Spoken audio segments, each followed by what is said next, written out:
Dear students, in the last class we learnt about the shape of water molecule and shape of sulfate ion and a perchlorate ion.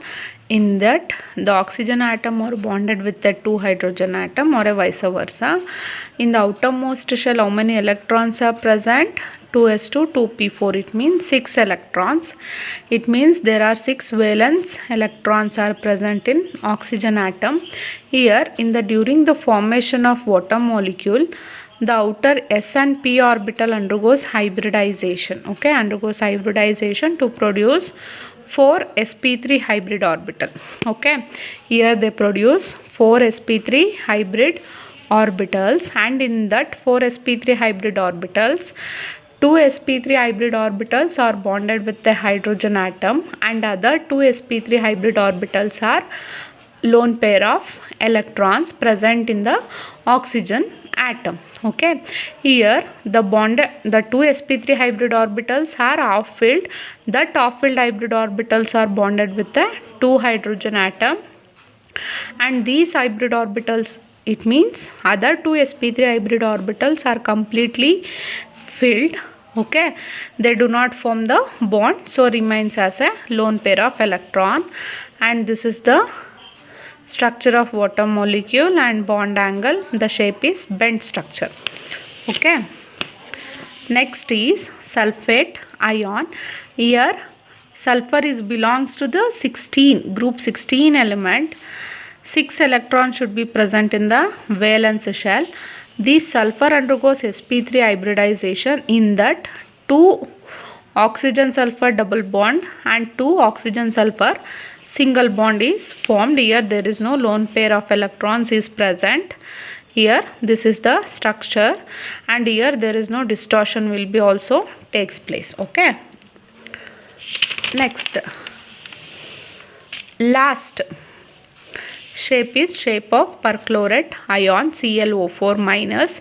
Here Cl is the central atom. This Cl should be belongs to group 17 elements, and in the valence shell how many electrons are present? 7 electrons. Okay, this here the chlorine undergoes sp3 hybridization, and in that 3 oxygen chlorine double bond and 1 oxygen chlorine single bond is formed. Okay, here also there is no presence of lone pair of electrons, so that's why distortion is not takes place.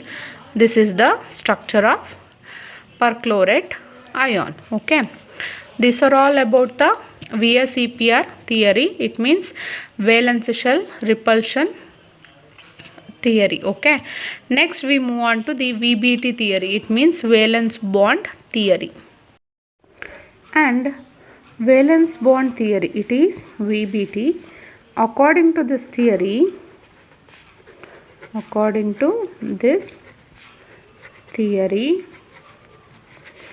covalent bond is formed. Here we are talking about formation of covalent bond. Covalent bond is formed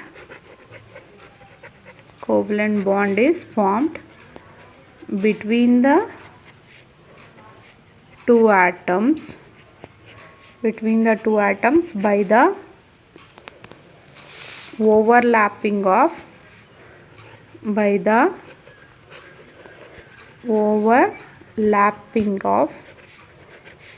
off-filled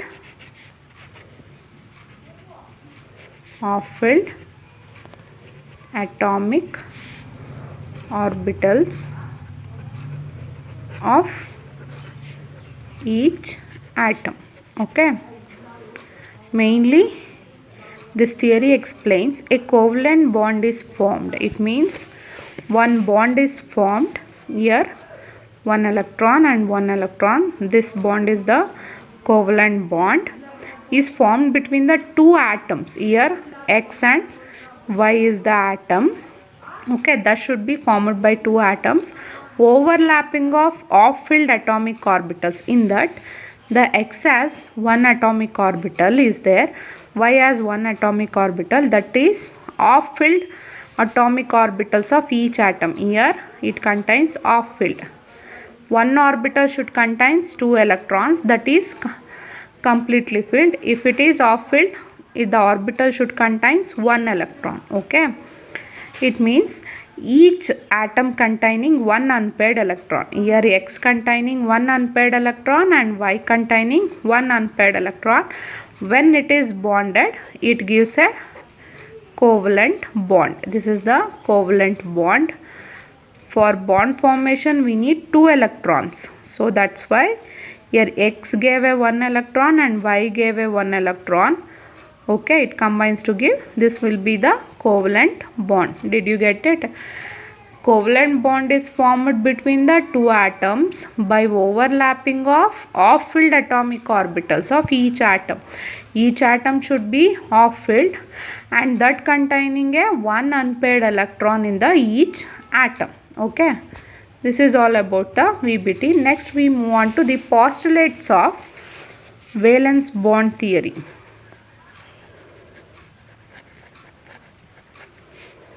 Postulates of VBT. Okay, in that the first postulate is the overlapping of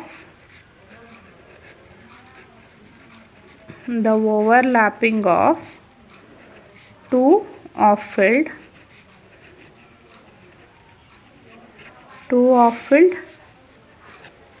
valence orbitals, the overlapping of valence orbital of two different atoms,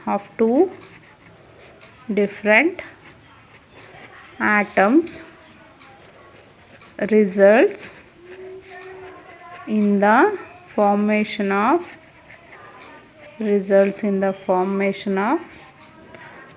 covalent bond. Okay, CB is covalent bond. Okay, in that the first postulate says the overlapping of two half-filled valence orbitals. Here I am saying there will be two orbitals are there. Okay, of two different atoms. Here X and Y are the two different atoms. These two atoms overlapping means this one electron and another electron combined to give a covalent bond. Okay, this is the first postulates of VBT, the overlapping of two half-filled valence orbitals. Here in the valence shell, I am talking about valence shell, not in the inner shells. Valence shells means, for example, X. Here we are taking sodium and chlorine. Okay, sodium is 11, 1s2, 2s2, 2p6, 3s1, and for 17, 1s2, 2s2, 2p6, 3s2, 3p5. In the valence shell, how many electrons are present in sodium? 1. And in the valence shell of chlorine, how many electrons are present? 7. Okay, this should be overlapping. Here sodium and chlorine have a different atoms that overlapping in the valence shell orbitals. It forms the covalent bond. Okay, this is all about the postulates of one of the postulates of VBT. Next we move on to the second one. Second postulate is, in case the atomic orbital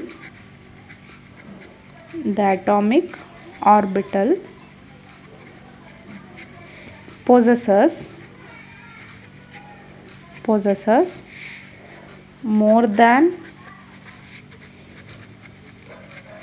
one unpaired electron,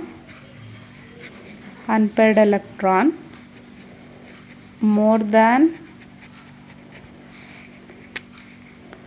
one bond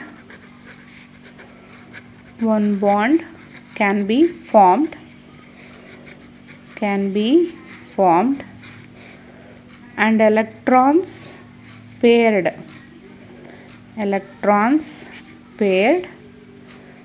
in the valence shell cannot take part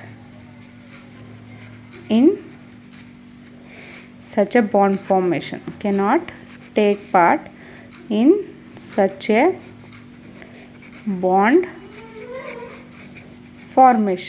Okay,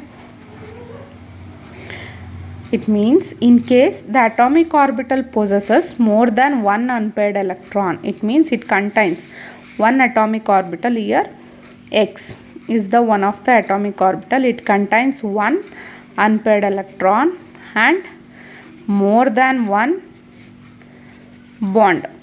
More than one bond is present, can be formed. Okay, and in that this orbital should contain a electron paired in the valence shell. Okay, in the first postulates they say that the overlapping of, here in the second point they are telling one atomic orbital possesses more than one unpaired electron. Here X has a one atomic orbital, it has one unpaired electron and more than one bond should be formed. Okay, and that electron paired in the valence shell cannot takes part in the such bond formation. Okay, in that you have to know about that. Here sodium has the 11 electronic configuration. In the outermost shell one valence electron is present. For chlorine there is a 5 plus 2, 7 electron is present in the outermost shell. In the p orbital you have to know that there are 3 suborbitals are present, 1 2 3. For 5 you have to fill the first off field and after that you have to pairing up. It means according to Un's rule of maximum multiplicity, first one, all the orbitals should contains one electron each. After that you have to start the pairing up. Okay, here 5 electrons are there, 1 2 3 and 4 5. Last electron should be in vacant. It means off filled. Okay, off filled electronic configuration, and this off filled electron, unpaired electron, is bonded with the sodium. Okay, not these two completely filled electron does not form the bond formation. Did you get it? These two completely formation of bonds are the electrons, not a bonds. These two completely filled, no. So these two orbitals should not form the bond. Here this is the one electron is unpaired. This unpaired electron should be bonded with the other unpaired electron. It gives the bond. Okay, this is the second point need to tell. It means the atomic orbital when it contains unpaired electron, if this is unpaired electron, this should be bonded with other unpaired electron. If it is completely filled, it does not form the bond formation. Okay, this is about the second one. Next, move on to the third one. Is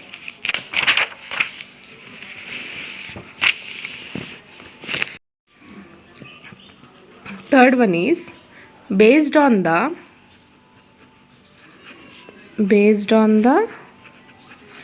pattern of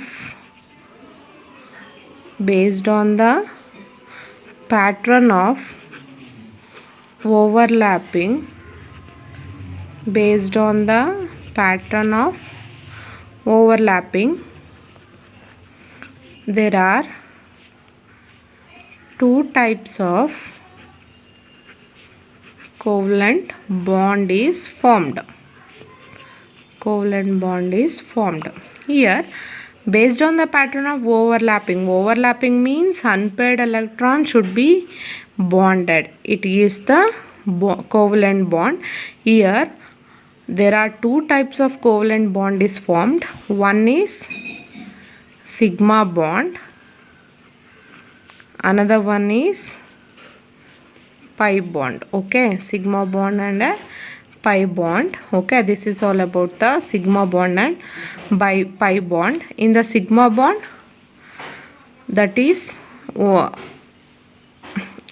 independent. Okay, if the single bond is formed, that is called it as a sigma bond. Okay, it is independent. But pi bond, if it is present in double bond and triple bond only. If sigma bond is formed, then pi bond is also formed. If sigma bond does not formed, pi bond it does not formed. Okay, so pi bond is independent of sigma bond, but sigma bond is dependent. Okay, next Fourth one is during hybridization. During hybridization, hybridization means mixing of atomic or intermixing of atomic orbital having a similar energy. Okay. During hybridization of atomic orbital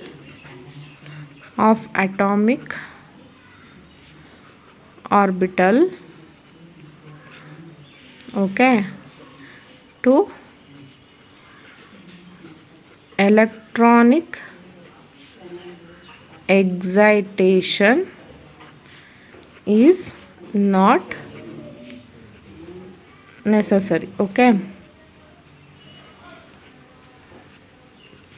It means during the hybridization is taking place. It means, for example, sp hybridization, there are so many types are there: sp3, sp2, sp3, dsp2, sp2d, okay, etc.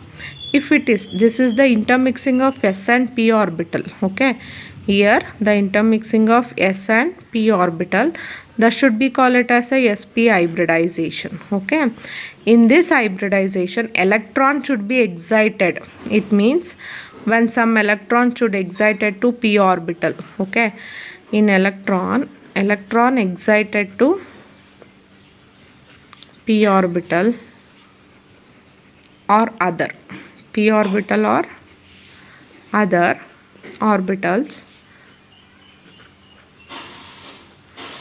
that excitation is not necessary in this hybridization. In the VBT, during hybridization is taking place, the electronic excitation is not necessary. Okay, it means the electron does not excite to other energy level. Okay, next, last postulates is hybrid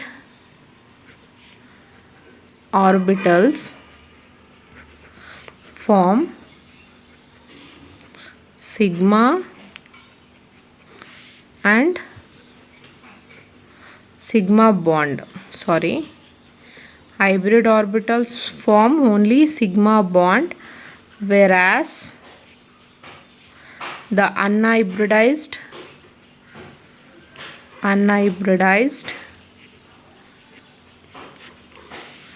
orbitals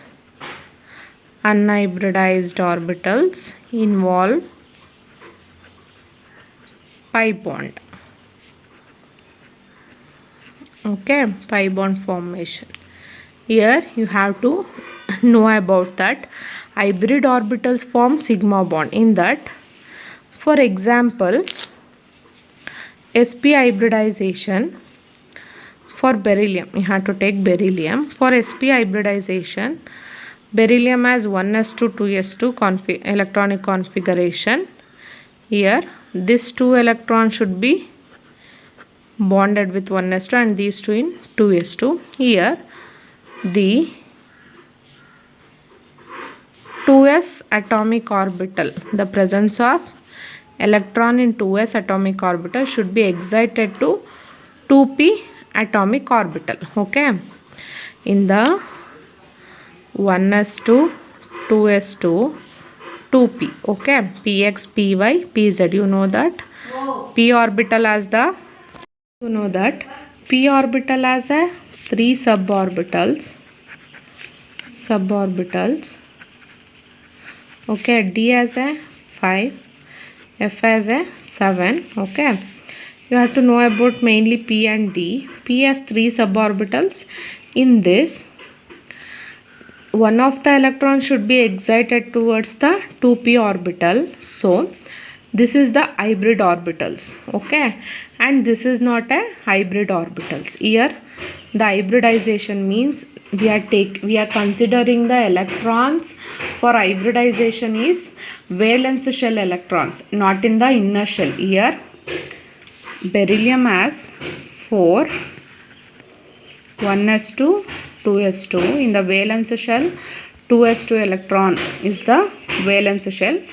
2 electrons should be present in the valence shell. This is the inner shell, 1s2. Okay, in the valence shell, in the presence of 2s2, this electron should be excited to the p orbital. So that's why this is the hybrid orbitals. Okay, valence shell electron should be call it as the hybrid orbitals, and inner shells is a unhybridized orbital. Okay, in the formation of sigma bond, this electron should form the sigma bond and this electron should form the pi bond. Do you get it? Sigma bond is formed by hybrid orbitals.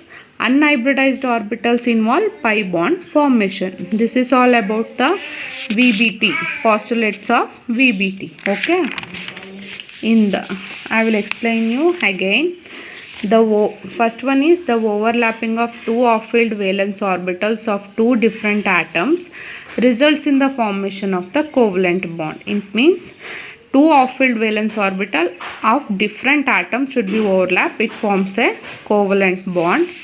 And in the case of atomic orbital possesses one unpaired electron and more than one atom, bond should be formed. And if in case there will be electron pair is there, that should not take part in the bond formation.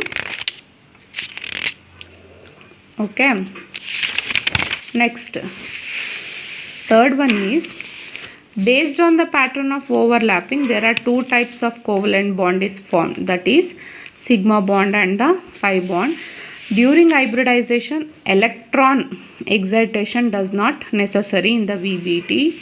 And fifth one is, hybrid orbitals form sigma bond, whereas the unhybridized orbitals involve pi bond formation. Do you get it?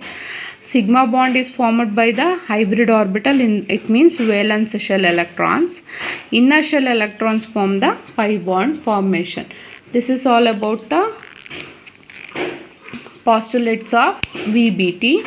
You know that hybridization means intermixing of different atomic orbitals. Here intermixing of s and p, here s 1s and 2p, here 1s and 3p here. Okay, this is all about the postulates of VBT. Here there are different types of hybridizations are there. 6 types of hybridizations are present. First one is sp hybridization. Sp hybridization means intermixing of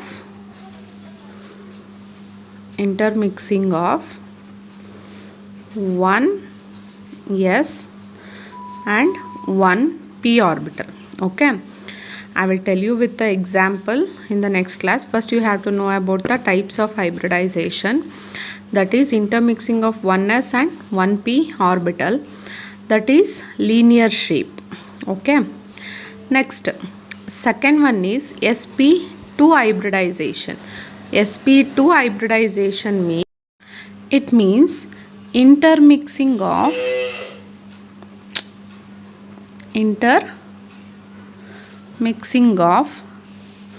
one s and 2p orbital. For sp2 hybridization, intermixing of 1s and 2p orbitals, the shape is trigonal planar. Okay, next, third one is dsp2 hybridization. dsp2 hybridization, it means intermixing of 1d, 1s and 2p orbitals. Okay, 2p orbitals, that is the dsp2 hybridization. Here d is first, so that's why it is inner shell. Okay, and this is the square planar shape. And fourth one is sp3 hybridization, that is intermixing of 1s and 3p orbital, that is call it as a sp3, that have a tetrahedral shape. Next, fifth one is sp3d, it means intermixing of 1s, 3p and 1d, that is call it as a 1 1s3p and 1d sp3d hybridization. D is in the last, that is outer shell configuration. The shape is trigonal bipyramidal. This will be explained with example in the next class. Okay, next sixth one, last one is sp3d2. It means intermixing of 1s 3p and 2d.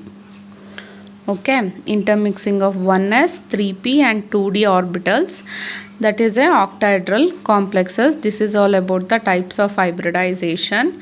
In the next class we will learn about one by one with the example, and in that postulates of VBT is also important.